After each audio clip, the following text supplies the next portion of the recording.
दुनिया चले न श्री राम के बिना, राम जी चले न हनुमान के बिना। दुनिया चले न श्री राम के बिना, राम जी चले न हनुमान के बिना। दुनिया चले न श्री राम के बिना, राम जी चले न हनुमान के बिना। दुनिया चले न श्री राम के बिना, राम जी चले न हनुमान के बिना। हाँ, दुनिया चले न श्री राम के बिना, राम जी चले न हनुमान के बिना।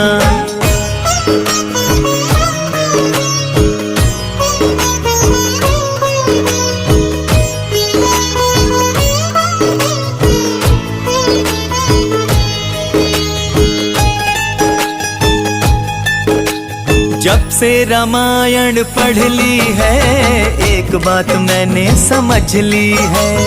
जब से रामायण